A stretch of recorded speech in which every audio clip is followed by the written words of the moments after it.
Millionaire opens door to crying triplets, then realizes the shocking truth. Arthur Sterling, a man who had meticulously crafted a life of solitary success, found himself at a crossroads.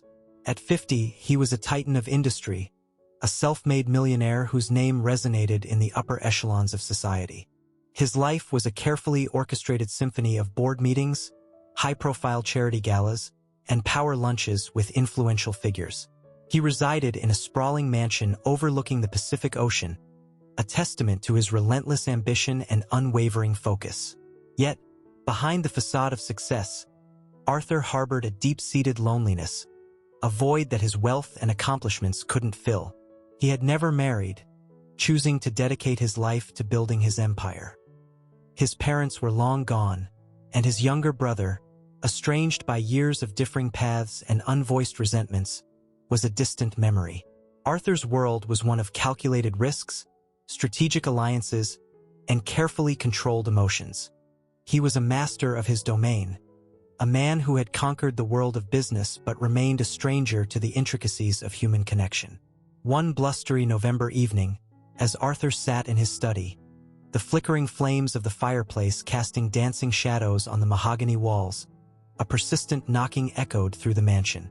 The insistent rapping was unusual. Visitors typically announced themselves through the intercom, their arrival pre-approved and scheduled. Intrigued, Arthur rose from his leather armchair, a sense of unease creeping into his meticulously ordered world. He traversed the grand foyer, his footsteps muffled by the plush Persian rug. As he neared the imposing oak door, the knocking grew more frantic, punctuated by the faint sound of whimpering. A wave of apprehension washed over him, a feeling alien to a man accustomed to being in control. With a resolute hand, he swung the heavy door open, and the sight that greeted him froze him in his tracks. Huddled on his doorstep, drenched to the bone and shivering in the cold, were three small children, no older than 5. They were identical triplets, 2 boys and a girl, their wide, tear-filled eyes mirroring the stormy sky above. But what truly shocked Arthur, what sent a jolt of disbelief through his core, were their faces. They were miniature replicas of his own, the same strong jawline, the same high cheekbones, even the same slightly crooked nose he had inherited from his father. A whirlwind of emotions swept over him. Disbelief, confusion, and a primal fear that gnawed at the edges of his composure. Who were these children? What were they doing on his doorstep, their faces echoing his own lineage? He knelt before them, his voice a hesitant whisper in the vast entrance hall. "Hello there? Are you lost? Where are your parents?" The children, startled by his appearance, clung to each other tighter, their sobs echoing in the cavernous space. The little girl, the bravest of the 3, finally spoke, her voice small and trembling. We don't have a mommy or daddy. A lady, she told us to come here." Arthur's heart clenched. Abandoned children on his doorstep, and they looked eerily like him. This was a situation far beyond anything his structured, controlled life had prepared him for. He felt a surge of protectiveness, an unfamiliar warmth spreading through his chest. He couldn't leave them exposed to the elements, not when their faces mirrored his own. The storm raged outside, mirroring the tempest in Arthur's mind. He ushered the children inside, leading them to the warmth of the living room, a sanctuary of plush sofas and crackling fireplaces. He wrapped them in soft blankets, his touch gentle and unfamiliar, and instructed his housekeeper, Mrs. Peterson, to prepare warm milk and cookies. As the children sipped their milk, their eyes wide with a mixture of fear and curiosity, Arthur tried to piece together their story. Their names, they told him, were Thomas, Oliver, and Lily. They had been living with a woman named Ms. Emily, who they believed was their caretaker, not their mother. Ms. Emily had been kind at first, but recently she had become distant and preoccupied, her gaze often distant, her smiles strained. That evening, she had bundled them into a car, the familiar scent of her perfume replaced by a sterile, unfamiliar odor. They drove for what seemed like an eternity, the rhythmic swish of the windshield wipers a lullaby against the backdrop of the raging storm. Finally, They arrived at the imposing gates of Arthur's mansion, the wrought iron twisting into intricate patterns that seemed to mock their confusion. Emily had left them at the door, her goodbye a hurried whisper, her touch a fleeting caress. The only memento she left was a small, worn teddy bear clutched tightly in Lily's hand. She said this was where we belonged, Lily whispered, her lower lip trembling, her eyes searching Arthur's for answers he didn't possess. Arthur examined the teddy bear, its fur matted and faded, one eye missing, a silent testament to years of love and wear. He noticed a small, hidden pocket sewn into its back. Inside, he found a folded piece of paper, its edges softened with age. His hands trembled as he unfolded it, a premonition of the life-altering revelation it held. The message, scrawled in hurried handwriting, sent a chill down his spine. Arthur, these are your children. I can't take care of them anymore. They need you. Emily. The room spun, the opulent furnishings blurring into an indistinguishable mass. His children. He had never been married, never had a serious relationship that could have resulted in children, let alone triplets. He looked at the three little faces staring up at him, their eyes, the same shade of blue as his own, holding a silent plea, a desperate hope for acceptance.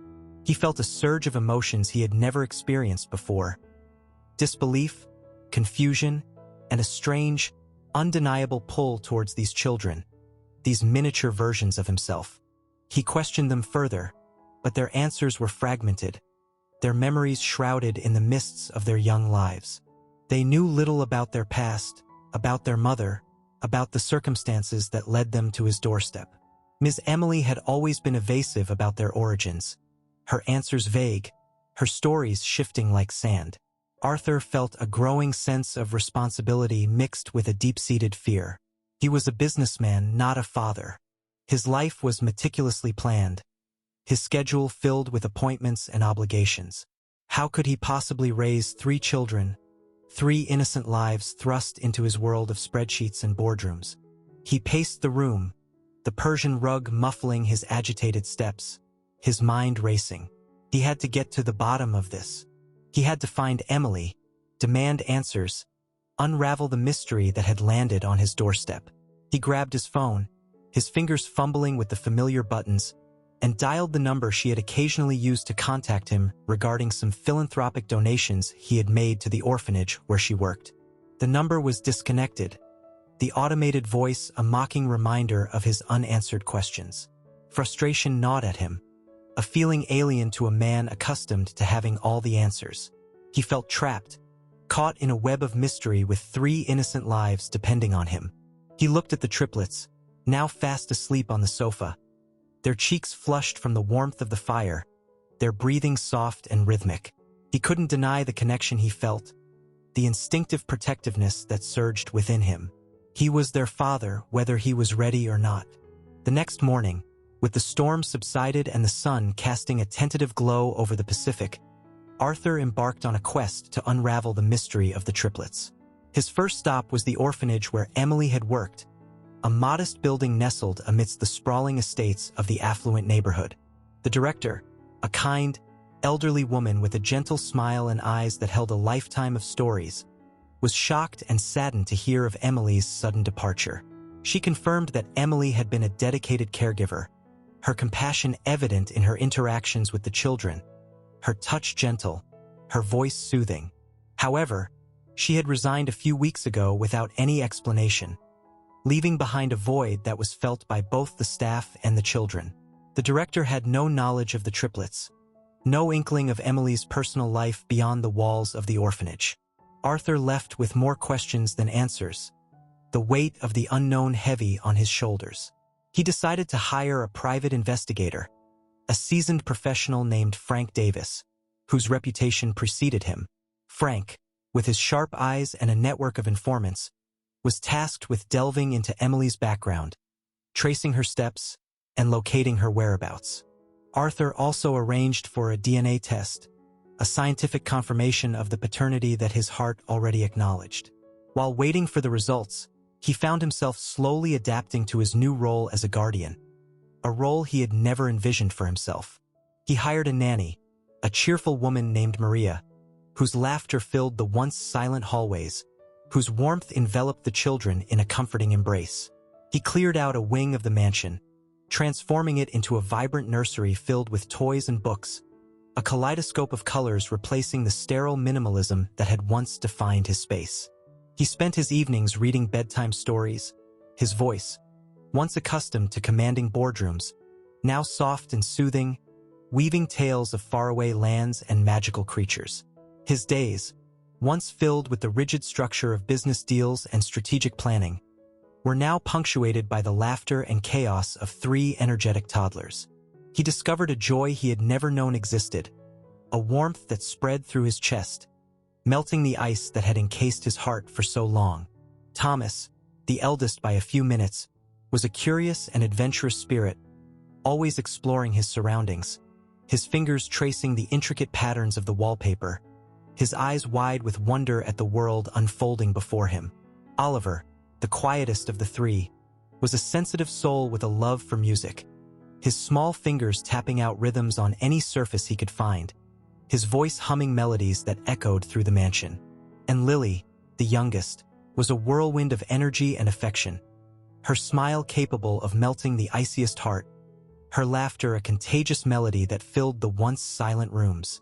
Arthur found himself captivated by their individuality, their unique personalities shining through their shared features. A week later, the DNA test results arrived, the envelope stark white against the mahogany of his desk. Arthur tore it open, his hands shaking, his heart pounding in his chest. The results were conclusive. He was indeed the father of Thomas, Oliver, and Lily. He stared at the document, a wave of emotions washing over him. He was a father. These 3 beautiful children were his flesh and blood, a part of him he never knew existed. But how? He racked his brain, trying to recall any encounter, any relationship that could have resulted in these children.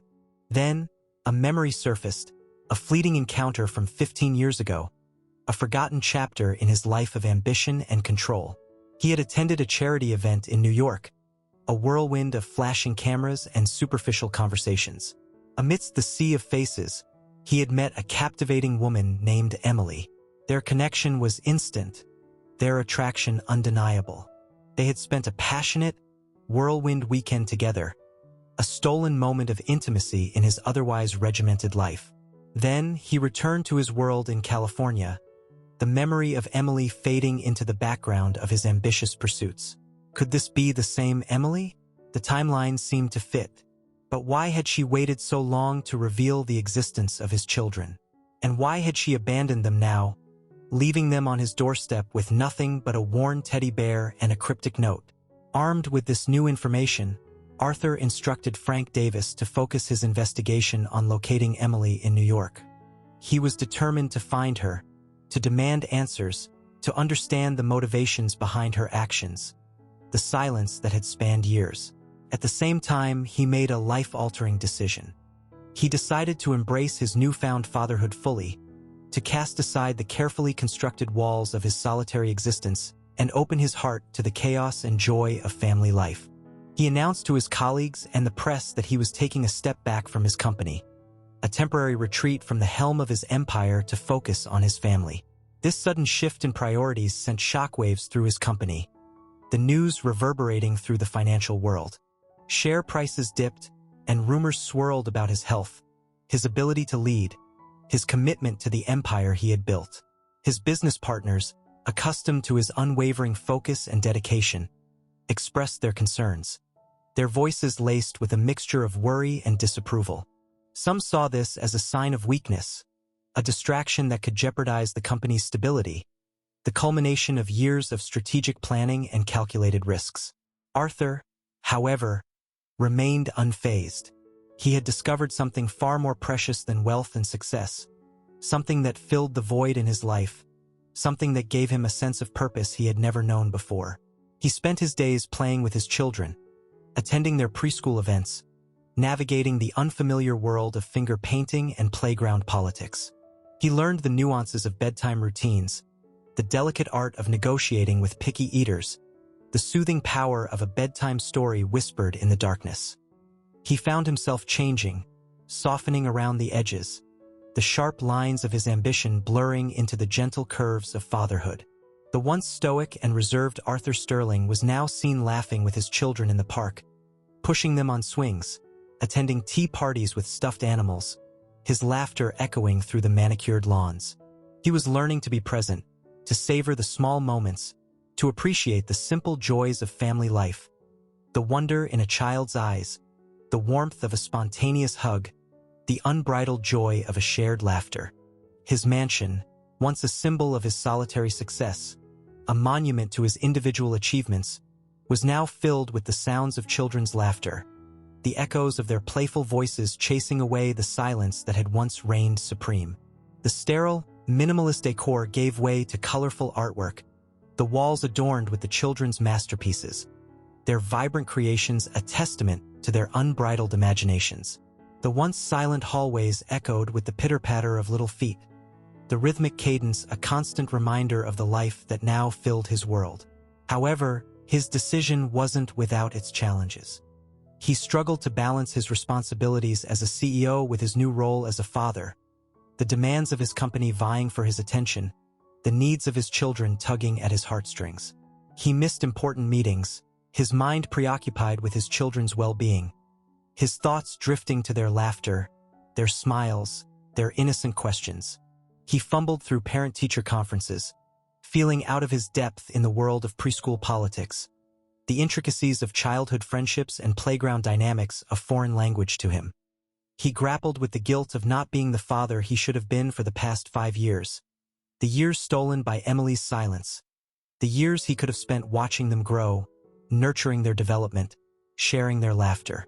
Despite the difficulties, Arthur was determined to make this work. He was driven by a fierce love for his children, a love that blossomed in his heart, filling the void he had carried for so long. He was fueled by a desire to make up for lost time, to create a lifetime of memories, to be the father he should have been from the start. He was learning to be a father, one day at a time, one step at a time, his heart guiding his way. While Arthur was navigating the complexities of fatherhood, learning the delicate dance between corporate responsibilities and parental duties, Frank Davis was making progress in his investigation. He had followed Emily's trail to a small town in upstate New York, a world away from the bustling metropolis she had once called home. She was living under an assumed name, her past shrouded in secrecy, her present a quiet existence in a quaint cottage surrounded by rolling hills and whispering pines. Frank discovered that she had been struggling with a serious illness, her body failing her, her strength waning with each passing day. The vibrancy that had once captivated Arthur was now replaced by a fragile shell, her spirit dimmed by the weight of her illness. Frank also uncovered a surprising piece of information, a twist in the tale that added another layer to the mystery. Emily had not been alone in raising the triplets. She had a sister, a woman named Claire, whose presence had been a constant in the children's lives, her love a steady anchor in the turbulent waters of their early years. Claire, it seemed, was deeply attached to the triplets, her bond with them forged in shared laughter, whispered secrets, and the countless moments of everyday life. She was heartbroken when Emily decided to leave them with Arthur, her departure a decatur in the fabric of their family. Frank, with his chameleon-like ability to adapt and blend, contacted Claire, posing as a social worker concerned about the children's well-being. He learned that Claire was unaware of Emily's whereabouts, her sister's disappearance a mystery that haunted her days and nights. She expressed a strong desire to see the children again, her voice laced with a longing that resonated with Frank's own paternal instincts. Arthur, upon hearing this, felt a flicker of hope, a beacon in the sea of uncertainty. Perhaps Claire could provide some answers, some insight into Emily's actions, some illumination on the children's early years, the years shrouded in secrecy. He invited Claire to visit the mansion, hoping to learn more about his children's past, to fill in the gaps in their story, and potentially offer Claire a role in their lives, a chance to reconnect with the children she loved. Claire arrived at the mansion a few days later, her presence a breath of fresh air in the opulent surroundings. She was a warm and gentle woman, her eyes filled with tears as she embraced the triplets, their small arms wrapping around her with a familiarity that spoke volumes about their bond. She told Arthur about their early years, about Emily's struggles as a single mother, the weight of responsibility heavy on her shoulders, the fear of inadequacy a constant companion.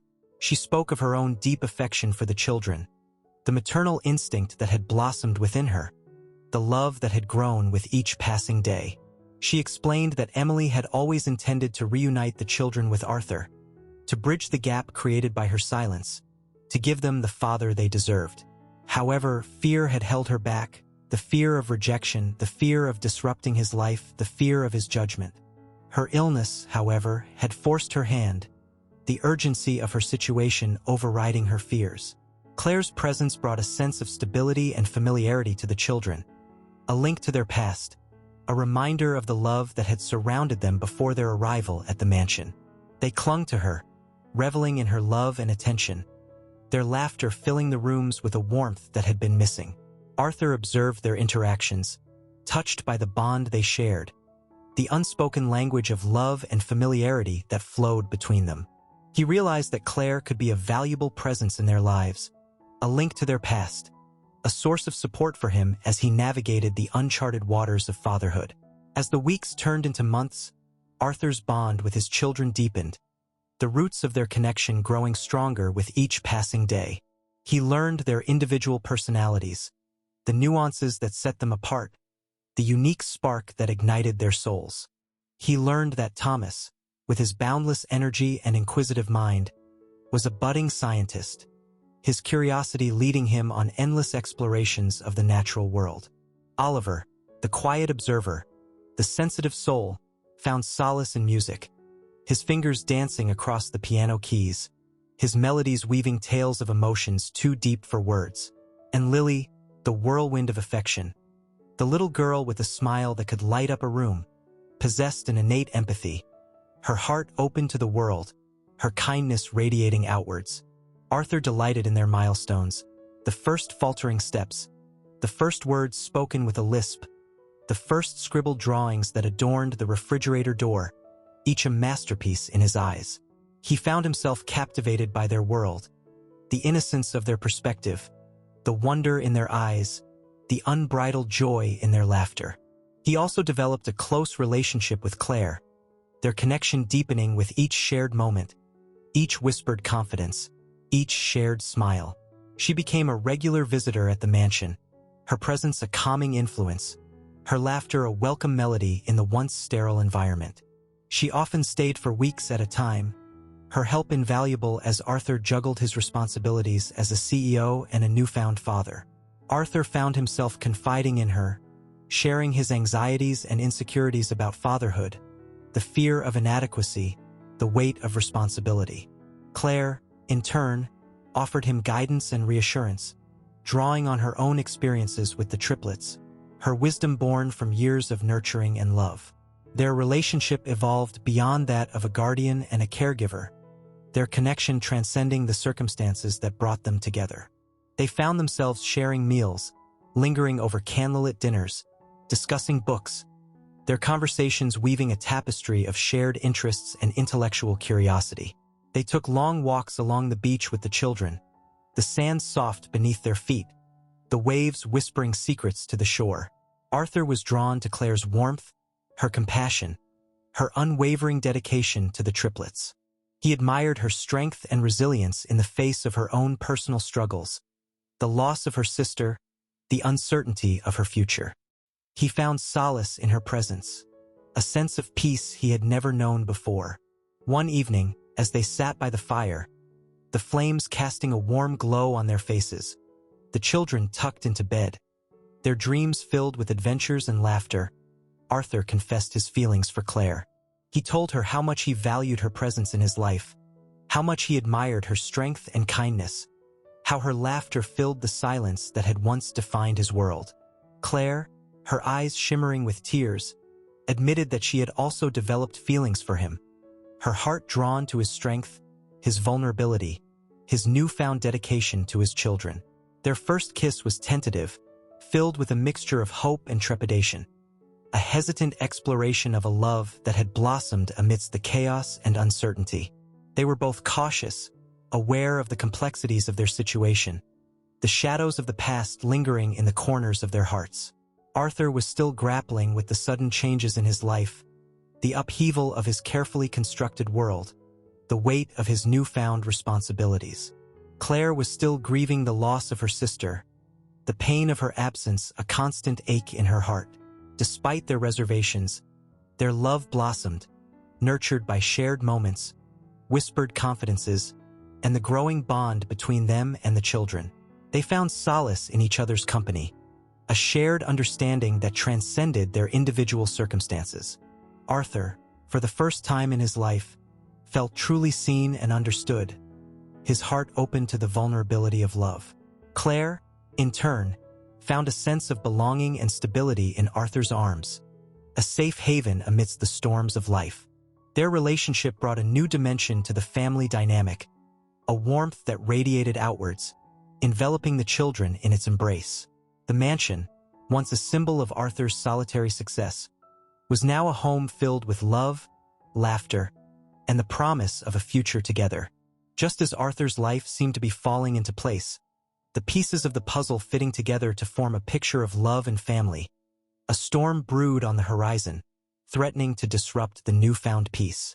Frank Davis, the private investigator, finally located Emily, her trail leading him to a hospital in New York, her health deteriorating rapidly, her time slipping away with each passing day. She expressed a desire to see Arthur and the children, a longing to reconnect with the family she had created, to seek forgiveness for the years of silence, to find solace in the love she had left behind.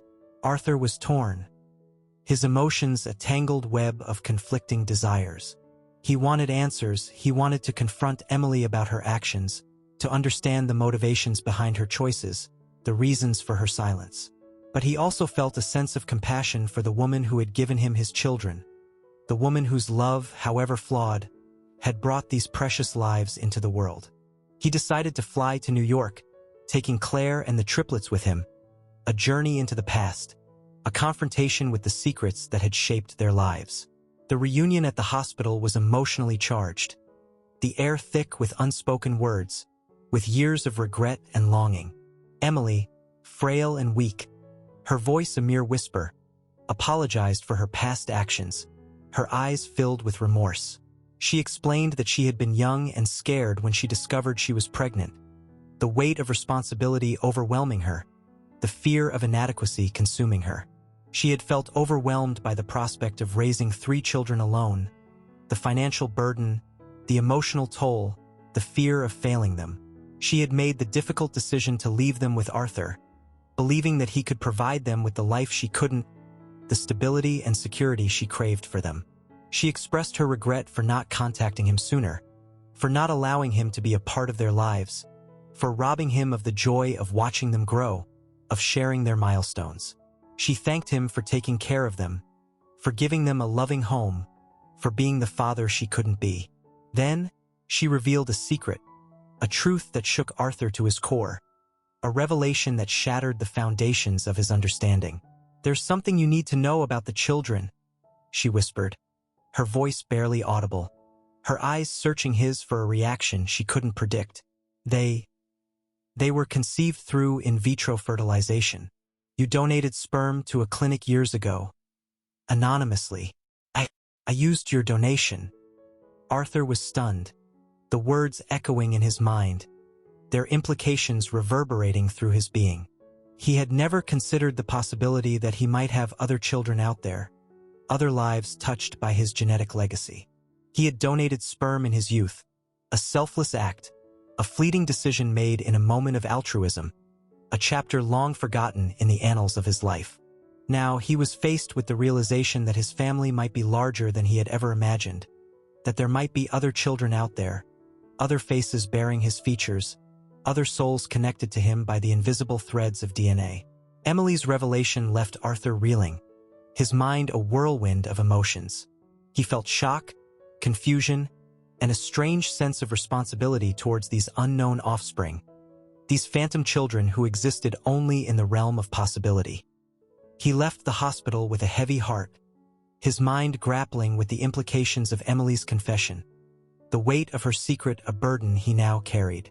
He looked at Claire and the triplets, their faces etched with worry, their eyes reflecting the emotional turmoil of the encounter. He knew that this revelation would change their lives, that the path ahead was uncertain, but he also knew that they would face it together, their love a beacon in the darkness. Emily passed away peacefully a few days later, her body succumbing to the illness that had ravaged her, her spirit finding release from the burdens of her past. Arthur and Claire attended her funeral, a small and somber affair, the mourners a handful of people whose lives she had touched. They laid her to rest, a single white rose adorning her grave, a symbol of the love she had carried, the sacrifices she had made. Back in California, Arthur wrestled with the knowledge of his other potential children, the seeds of his past now bearing fruit in the present. He felt a moral obligation to find them, to ensure their well-being, to offer them the love and support he had been denied for so long. He contacted the clinic where he had donated sperm, his voice hesitant, his questions laced with a mixture of hope and trepidation. However, due to confidentiality agreements, they could not disclose any information about the recipients, their identities shrouded in secrecy, their lives a mystery. Arthur, undeterred, hired a team of genealogists, their expertise a beacon in his quest for answers. He spent hours poring over family trees, tracing lineages, deciphering DNA databases, searching for any clues that might lead him to his other children. This quest consumed him, his days and nights filled with the pursuit of these unknown individuals, his thoughts a constant whirlwind of possibilities. This obsession, however, created a rift between him and Claire, the distance growing with each passing day. She felt neglected, sidelined by his relentless pursuit, her voice lost in the cacophony of his thoughts. She worried that he would be disappointed if he found them, that they would not live up to his expectations, that their presence would disrupt the fragile balance they had created. "Arthur, you have a family here," she pleaded, her voice laced with a mixture of sadness and frustration. "Don't let this search destroy what we have built." Arthur, however, was driven by a sense of duty, a moral obligation to these unknown children, these phantom figures who haunted his waking thoughts. He felt responsible for them, even though he had never met them, their existence a constant reminder of his past actions. He believed that they deserved to know their father, to have the opportunity to connect with their biological family, to fill the void that he himself had experienced. His search led him down a rabbit hole of dead ends and false leads, the path littered with disappointments and frustrations. He encountered several individuals who shared his DNA, distant relatives connected by the intricate web of ancestry, but none who fit the profile of his offspring. He began to lose hope, the weight of his quest bearing down on him, the uncertainty gnawing at his resolve. One evening, as he sat in his study, surrounded by genealogical charts and DNA reports, the silence broken only by the crackling of the fireplace, he received an unexpected phone call. It was a young woman named Sarah, her voice hesitant, her words carefully chosen. She claimed to be his daughter, her existence a revelation that sent a jolt of electricity through his veins. She had learned about him through a DNA ancestry website, her curiosity piqued by the shared genetic markers, the invisible threads that connected them across time and distance. She had reached out to him, her message a beacon of hope in the sea of uncertainty. Arthur's heart pounded in his chest, the rhythm echoing the tumultuous emotions that surged through him. Could this be one of his missing children? He invited Sarah to visit him, eager to learn more about her and her life, to fill in the missing pieces of his own story. Sarah arrived a few days later, her presence a breath of fresh air in the opulent surroundings. She was a bright and articulate young woman, a college student with a passion for literature, her words flowing with an eloquence that mirrored his own. She bore a striking resemblance to Arthur, the same eyes, the same smile, the same inquisitive glint that hinted at a shared intellectual curiosity. A DNA test confirmed their biological connection, the scientific evidence solidifying the bond that their hearts already acknowledged. Arthur was overjoyed, his heart swelling with a mixture of relief and paternal pride. He welcomed Sarah into his family, introducing her to Claire and the triplets, his voice filled with warmth and affection. He was eager to make up for lost time, to give her the love and support he had been unable to provide for the past 22 years, to forge a connection that transcended the circumstances of her conception. However, Sarah's arrival brought new challenges, the dynamics of the family shifting, the delicate balance disrupted by the addition of a new member. The triplets, accustomed to being the center of Arthur's attention, struggled to adjust to sharing their father with another sibling, their insecurities surfacing in a whirlwind of attention-seeking behaviors and sibling rivalry. Claire, too, felt a sense of unease, her heart grappling with the unexpected addition to their family. She worried that Sarah's presence would disrupt the family dynamic, that Arthur's focus would shift away from her and the triplets, that the love they shared would be diluted by the demands of this new relationship.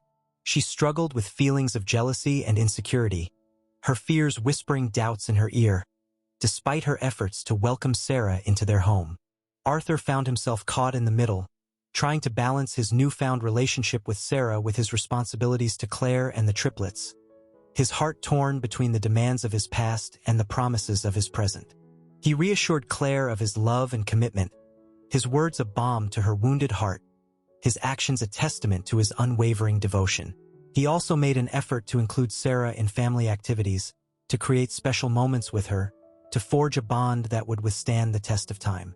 He organized a family trip to Disneyland, hoping to create a shared experience that would strengthen their connection, a magical adventure that would weave its way into the fabric of their family history. The trip, however, was fraught with tension, the undercurrent of insecurity and jealousy simmering beneath the surface of forced smiles and manufactured joy. The triplets acted out, demanding Arthur's attention, their behavior a cry for reassurance, a desperate attempt to reclaim their place in his heart. Sarah, on the other hand, felt like an outsider, struggling to connect with her new siblings, the years of separation a chasm between them, the unfamiliarity a barrier to intimacy. Arthur realized that building a cohesive family unit would take time and patience, that the wounds of the past needed to heal, that the insecurities needed to be addressed. He organized a family meeting, a safe space where everyone could express their feelings, their fears, their hopes, their dreams. He wanted to create an environment of open communication, a foundation of trust and understanding upon which they could build their future. The family meeting was initially awkward and tense, the air thick with unspoken emotions, the silence punctuated by hesitant words and nervous glances. The triplets, their voices laced with a mixture of anger and sadness, complained about Sarah stealing their father, their words a reflection of their fear of being replaced, their insecurities amplified by the sudden shift in their family dynamic. Sarah, in turn, expressed her feelings of isolation, her desire to be accepted, to be a part of this family she had only recently discovered. She spoke of the years spent yearning for a connection, for a sense of belonging, her voice trembling with the weight of her emotions. Claire, with tears in her eyes, confessed her fears of being replaced, her insecurities laid bare, her vulnerability exposed. She spoke of the love she had for Arthur, for the triplets, for the family they had created, her voice cracking with the fear of losing it all. Arthur listened patiently, his heart aching for each of them, his love encompassing them all. He validated everyone's emotions, acknowledging their pain, their fears, their insecurities. He reassured the triplets that his love for them was unwavering, that Sarah's arrival did not diminish his affection for them, that their place in his heart was secure. He acknowledged Sarah's feelings of displacement, her longing for connection, and promised to make a greater effort to include her in their lives, to bridge the gap created by years of separation. He then turned to Claire, taking her hand in his touch a silent reassurance of his love. He expressed his deep love and gratitude for her, acknowledging her invaluable role in his life and the lives of his children. He spoke of her strength, her compassion, her unwavering dedication, her presence a constant source of comfort and support. He reassured her that she was an integral part of their family, that their love was strong enough to weather any storm, that their bond was unbreakable. The family meeting marked a turning point, a shift in the dynamics, a new understanding emerging from the ashes of insecurity and fear. The air was cleared, the unspoken emotions voiced, the fears acknowledged. The triplets, reassured of their father's love, began to warm up to Sarah, their initial resentment replaced by a tentative curiosity.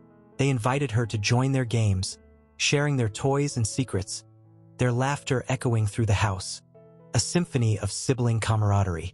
Sarah, in turn, made an effort to connect with her younger siblings, her maternal instincts awakening, her desire to nurture and protect them growing stronger with each passing day. She read them stories, her voice weaving tales of wonder and adventure, her words painting vivid pictures in their young minds. She helped them with their homework, patiently guiding them through the intricacies of numbers and letters, her knowledge a beacon illuminating their path. She endured their endless questions, their inquisitive minds a constant source of amusement and wonder. Claire, feeling reassured of Arthur's love and commitment, began to overcome her insecurities, her fears receding into the shadows. She embraced her role as a mother figure to the triplets, her love for them unwavering, her dedication unwavering. She welcomed Sarah into their family with open arms, her heart expanding to encompass this new addition, her love a beacon of acceptance and belonging. Arthur, witnessing the growing bond between his children and Claire, felt a sense of profound gratitude, his heart overflowing with love for this family he had created. This tapestry woven from the threads of unexpected circumstances and unwavering love. He decided to take a new direction in his life, a path that prioritized his family, his heart leading the way. He stepped down as CEO of his company, handing over the reins to a trusted colleague, his ambition taking a backseat to his newfound priorities. He wanted to dedicate his time to his family, to be present for his children's milestones, to witness their growth, to nurture their dreams, to create lasting memories with the people he loved.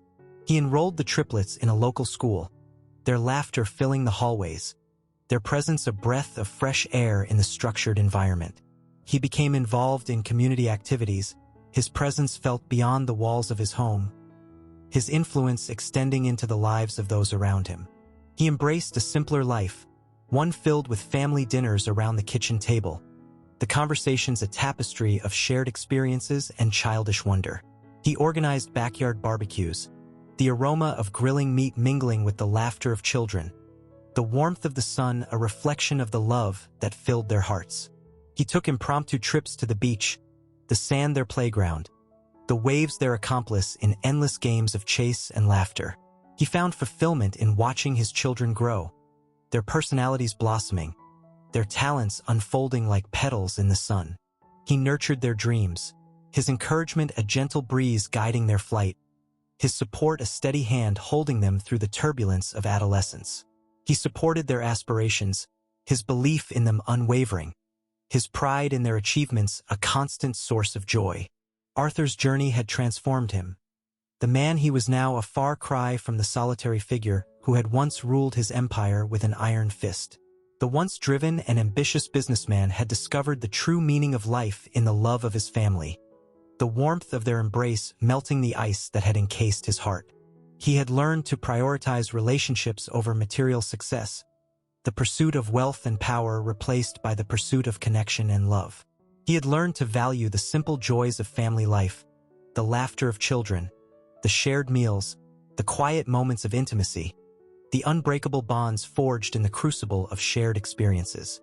He had also grown as a father, the initial awkwardness replaced by a confident embrace of his role. He had learned to be patient, his temper softened by the understanding that childhood tantrums were but fleeting storms in the vast landscape of their lives.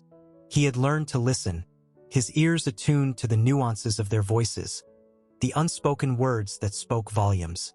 He had learned to understand the unique needs of each of his children, recognizing their individuality, nurturing their talents, supporting their dreams. He had embraced the challenges of fatherhood, the sleepless nights, the endless questions, the constant demands, recognizing them as opportunities for connection, for growth, for love. He had discovered a strength within himself he had never known existed, a capacity for love and compassion that had enriched his life beyond measure. He had learned to forgive, to let go of past regrets, the echoes of his solitary existence fading into the background of his newfound happiness. He had learned to embrace the present moment, to savor the joy of each passing day, to appreciate the precious gift of family. Claire, too, had undergone a transformation, her journey mirroring Arthur's in its depth and breadth. She had blossomed into a confident and nurturing mother figure, her love for the children radiating through her every action, her touch a source of comfort, her voice a soothing balm. She had found a sense of belonging and purpose in her role as a caregiver and partner, her love for Arthur and the children intertwining, creating a tapestry of connection and support.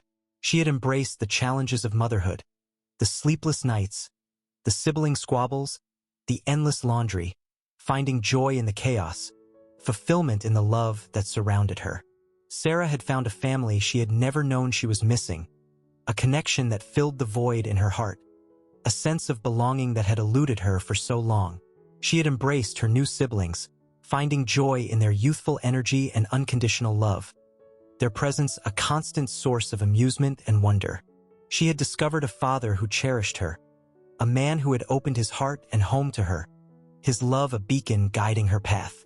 She had found a place in this unconventional family, her presence adding another layer to the intricate tapestry of their lives. The triplets had thrived in the stability and love of their expanded family, their initial insecurities fading into the background as they embraced their new sibling, their hearts expanding to accommodate the love that surrounded them. They had learned to share, to compromise, to appreciate the unique qualities of each of their siblings, their differences a source of strength, their bond a testament to the power of family. As Arthur reflected on his journey, he realized that life had a way of surprising you, of leading you down unexpected paths, of revealing hidden truths. He had started out as a solitary man, driven by ambition and the pursuit of success, his world a carefully constructed fortress against the vulnerabilities of human connection. He had ended up as a loving father, surrounded by a family that filled his life with joy and meaning, his heart overflowing with a love he had never thought possible. He had learned that true wealth lay not in material possessions but in the richness of human connection, the bonds of love and family more valuable than any treasure. He had discovered that the greatest gift in life was the love of family, a love that nurtured, sustained, and ultimately redeemed. It was a love that had transformed him, softened his edges, opened his heart, and filled his life with a joy he had never known existed.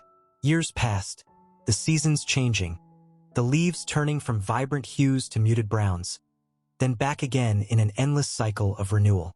The Sterling family continued to grow and evolve, their story unfolding like a tapestry woven from the threads of love, resilience, and the enduring strength of the human spirit. Sarah graduated from college, her passion for literature blossoming into a successful career as a writer, her words weaving tales that touched the hearts of readers around the world. Her talent, nurtured by her father's encouragement and Claire's unwavering support, found its voice, her stories a reflection of the love and acceptance she had found in her unconventional family. The triplets blossomed into unique individuals, their personalities as diverse as their interests. Thomas, the curious explorer, pursued a career in science, his inquisitive mind leading him to groundbreaking discoveries that pushed the boundaries of human knowledge.